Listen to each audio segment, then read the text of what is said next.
అందరికీ నా నమస్కారాలండి. ఇప్పుడు మీరు చూస్తున్నది ఇంటర్మీడియట్ సెకండ్ ఇయర్‌కి సంబంధించినటువంటి న్యూ సిలబస్ చూస్తున్నారు. ఒడిసీ 2లో ఏవైతే పాఠ్యాంశాలు ఉన్నాయో అవన్నీ కూడా విత్ నోట్స్ అనేది ప్రొవైడ్ చేయడం అయితే మీకు జరిగింది. అట్లానే ఏవైతే స్టడీ అండ్ కమ్యూనికేషన్ స్కిల్స్ ఉన్నాయో వాటిలో ఉన్నటువంటి కాన్వర్జేషన్ ప్రాక్టీస్ కానివ్వండి, ఫిల్లింగ్ ఫార్మ్స్ కానివ్వండి, వన్ వర్డ్ సబ్స్టిట్యూషన్స్ కానివ్వండి, ఇడియమ్స్ అండ్ ఫ్రేజెస్ కానివ్వండి, క్లోజ్ టెస్ట్ కానివ్వండి, ఇట్లా ప్రతిదీ కూడా మీకు ఇక్కడ ఈమెయిల్ కానివ్వండి, ప్రతిదీ డీల్ చేయబడి నోట్ మేకింగ్ కానివ్వండి, ప్రతిదీ కూడా ఇక్కడ మీకైతే అందుబాటులో ఉన్నాయి. దయచేసి గమనించండి. అట్లానే హౌండ్ ఆఫ్ బ్యాస్క్విలీస్ ఏదైతే ఉందో అవన్నీ కూడా ప్రతి పార్ట్ కూడా మీకైతే అందుబాటులో ఉంచడం జరిగింది. ఇవన్నీ కూడా మీకు డిస్క్రిప్షన్లో అందుబాటులో ఉంటాయి. ఇప్పుడు ఈ వీడియోలో మనం వచ్చేసి ఈమెయిల్ రేటింగ్ గురించి చూస్తున్నాం. అండ్ టెక్స్ట్ బుక్లో ఏవైతే ఇచ్చారో వాటిని అయితే మనం చూస్తున్నాం. ఈమెయిల్స్ అనేవి స్టడీ అండ్ కమ్యూనికేషన్ స్కిల్స్లో భాగంగా లెటర్ రైటింగ్ ఇచ్చారు. అందులోనే ఈమెయిల్ రేటింగ్ కూడా ఉంది. ఇక్కడ ప్రశ్న అయితే చూద్దాం. Right and email requesting information about volunteering opportunities in an NGO. ఒక నాన్ గవర్నమెంటల్ ఆర్గనైజేషన్లో స్వచ్ఛంద కార్యక్రమాలకు గాను అవకాశం నాకేమైనా ఉందా అని అడగడానికి ఒక ఈమెయిల్ అనేది రాయమంటున్నాడు. యు ఆర్ సురేష్ రెడ్డి, మీ పేరు వచ్చేసి Suresh Reddy, and intermediate second year student of ABC junior college Visakhapatnam. చూడండి, ఇక్కడ ఏబీసీ జూనియర్ కాలేజ్ అని పేరు ఇచ్చేసాడు కాబట్టి అదే మనం రాస్తాం. యూఆర్ అన్న ఏదైతే ప్లేస్లో మనం ఏం రాస్తాము అంటే ఐఆమ్ అని రాస్తాం. యూఆర్ అని ఉంది కదా, యూఆర్ ప్లేస్లో మనం ఐఆమ్ అని ప్లేస్ చేస్తాం. I am Suresh Reddy and intermediate second year student of ABC junior college Visakhapatnam. Right and email to the coordinator of helping hands foundation at. ఇది మనకు కావాల్సినటువంటి అడ్రస్. యాజ్ టు మనం రాయాల్సినటువంటిది 2 అని పెట్టేస్తాం. ఈమెయిల్ రాసేటప్పుడు మనం ఇక్కడ ఏదైతే క్వశ్చన్ నెంబర్ ఉందో అది వేసేస్తాం. వేసేసి ఇక్కడ ఈమెయిల్ అని టైటిల్ పెడతాం. ఇట్లా పెట్టేసిన తర్వాత 2 ఖచ్చితంగా ఉండాలి. అండ్ అక్కడ ఈ అడ్రస్ అనేది మనం రాయాల్సి ఉంటుంది. volunteer@helpinghands.org. తర్వాత సబ్జెక్ట్ వచ్చేసి మనం ఇక్కడ సిసిబిసిసి అవసరం లేదు. ఓకే, ఎప్పుడైనా సరే ఏమైనా వేరే ఈమెయిల్ లెటర్స్, ఈమెయిల్ అడ్రసెస్ కనుక 2 అట్లా ఇస్తే అప్పుడు ఇవి వాడాలి. లేని పక్షంలో అవసరం లేదు. 2 అనేసి ఇది రాస్తాం.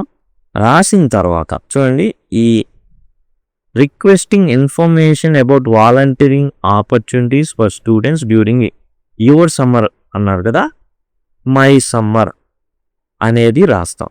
ఓకే, ఇప్పుడు దీన్ని 2 చోట్ల రాస్తాం. Requesting information about volunteering opportunities అనేది సబ్జెక్టుగా రాస్తాం. అదిగోండి, సేమ్ అదే ఇక్కడ తీసుకొచ్చి ఇక్కడ రాస్తాం సబ్జెక్ట్ అని పెట్టేసి. సబ్జెక్ట్ ఏంది? Request for information about volunteering opportunities. మళ్ళీ ఈమెయిల్లో బాడీ ఆఫ్ ది ఈమెయిల్లో మొత్తం రాస్తాం. I request you for the information about volunteering opportunities for students during summer vacation or my summer vacation. ఆ విధంగా సబ్జెక్ట్ రాస్తాం, ముందు 2 రాస్తాం, తర్వాత సబ్జెక్ట్ రాస్తాం, ఆ తర్వాత శాల్యుటేషన్ రాస్తాం. Dear sir or madam. ఎందుకు రాస్తాం ఇట్లా అంటే లెటర్లో కంప్లీట్ రివర్సల్ ఉంటుందని. ఇది ఇక్కడ, ఇదేమో ఇక్కడ ఉంటుంది. డియర్ సార్ ఆర్ మేడం అనేది లెటర్లో ముందుంటుంది, సబ్జెక్ట్ తర్వాత ఉంటుంది. అది డిఫరెన్స్. ఈమెయిల్కి ఉన్నటువంటి డిఫరెన్స్ ఏంటంటే లెటర్కి ఈమెయిల్కి శాల్యుటేషన్ ముందు రాస్తాం లెటర్లో, సబ్జెక్ట్ తర్వాత రాస్తాం. కంప్లీట్ రివర్స్గా ఉంటుంది ఈమెయిల్. అలానే కింద యువర్స్ ఫెయిత్ఫుల్లీ, యువర్స్ ఒబీడియంట్లీ అని రాసుకుంటాం లెటర్లో.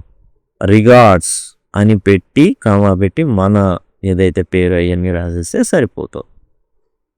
ఇక్కడ ఐఆమ్ సురేష్ రెడ్డి మనం ఇందాక చెప్పుకున్నాం. అదిగోండి యూఆర్ ఉంది కదా, ఐఆమ్ అని పెట్టుకుంటామండి. I am Suresh Reddy and intermediate second year student of ABC junior college Visakhapatnam. అదే మనం ఇక్కడ రాస్తాం.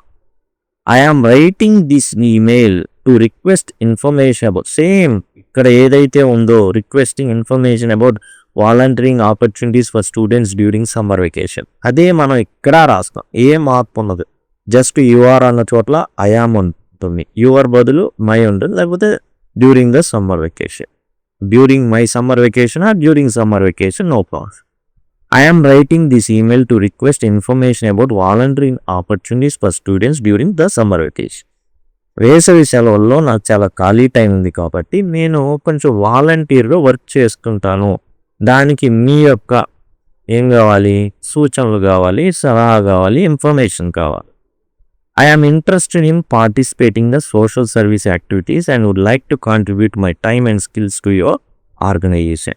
మీ ఎన్జిఓ ఏదైతే ఉందో, నాన్ గవర్నమెంట్ ఆర్గనైజేషన్కి నా నైపుణ్యాలు, నా సమయాన్ని నేను ఇవ్వాలనుకుంటున్నాను. డబ్బులు కావు, నాకున్నది సమయం.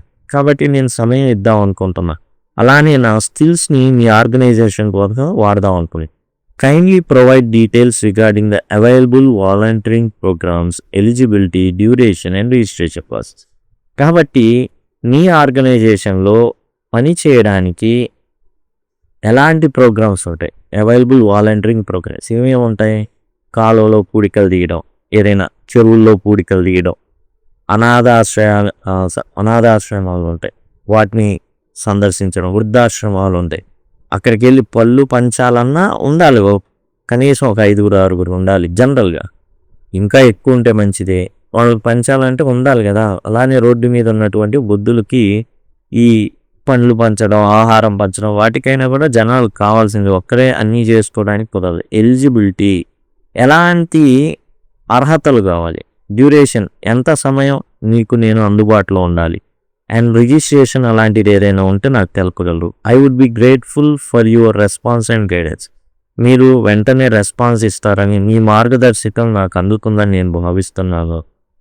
రిగార్డ్స్ అండి. ఇది ఇక్కడ డిఫరెన్స్ వస్తుందన్నమాట. ఎప్పుడైనా సరే ఒక లెటర్కి అండ్ ఈమెయిల్కి వచ్చే తేడా ఏంటంటే సాల్యుటేషన్ సబ్జెక్ట్ ప్లేస్ వర్డ్స్.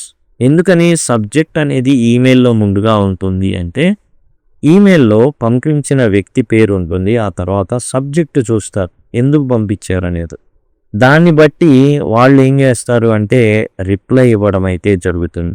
రెండో difference, main difference regards. Okay, ఇక్కడ యువర్స్ ఐ కూడా పెట్టుకోవచ్చు లెటర్ లాగా, బట్ ఈ ఫార్మాట్లో మనకి ఏంటంటే రిగార్డ్స్ అనేది Suresh Reddy and intermediate second year and ABC junior college Visakha. ఇట్లా ఫ్రమ్ ఏదైతే ఉందో అది చివరిలో రిగార్డ్స్ తర్వాత రాయడం జరుగుతుంది. ఇక్కడ ఎవరికైతే మనం రాస్తున్నామో టు అడ్రస్ చూపేనా ముందే అయితే అడ్రస్, లెటర్లో అడ్రస్ రాస్తాం, ఇక్కడ ఈమెయిల్ అడ్రస్ రాస్తాం. @ అని ఏదైతే ఉంటుందో volunteer@helpinghands.org. ఈ విధంగా మనం అయితే టు ముందు రాస్తాం, అండ్ ఎవరైతే రాస్తున్నారో ఆ ఈమెయిల్ చివరిలో రిగార్డ్స్ అని పెట్టి రాయడం అయితే జరుగుతుంది. ఈ విధంగా అండి టోటల్ మనం ఏంటంటే ఏవైతే స్టడీ అండ్ కమ్యూనికేషన్ స్కిల్స్ ఉన్నాయో అవన్నీ కూడా మీకు ఇక్కడ నుంచి వస్తూ ఉంటాయి. స్టడీ అండ్ కమ్యూనికేషన్ స్కిల్స్ కావచ్చు, హోమ్ అభ్యాస్ రిలీజ్ కావచ్చు, అండ్ టోటల్ ఇక్కడ నుంచి ఐకార్డ్స్ అనేవి మీకు వస్తూ ఉంటాయి. వాటి ద్వారా మీరు టోటల్ సిలబస్ని యాక్సెస్ చేయొచ్చు. చివరిలో ఎండ్ స్క్రీన్స్ వస్తాయండి, ఇక్కడ ఒక 5 సెకండ్లో మీకు ఎండ్ స్క్రీన్స్ కనగదు. ఈ విధంగా వాటి ద్వారా కూడా మీరు టోటల్ సిలబస్ని యాక్సెస్ చేయొచ్చు. మీరు డిస్క్రిప్షన్ చూస్తే డిస్క్రిప్షన్లో మీకు లింక్స్ ఉంటాయి, అక్కడి నుంచి కూడా మీరు టోటల్ సిలబస్ని అయితే యాక్సెస్ చేయొచ్చు. లేదా లింక్ అని కనుక కామెంట్ సెక్షన్లో అడిగినట్లయితే ప్లేలిస్ట్ లింక్స్ అనేవి ప్రొవైడ్ చేయడం జరుగుతుంది. Thank you. థ్యాంక్స్ ఎలా.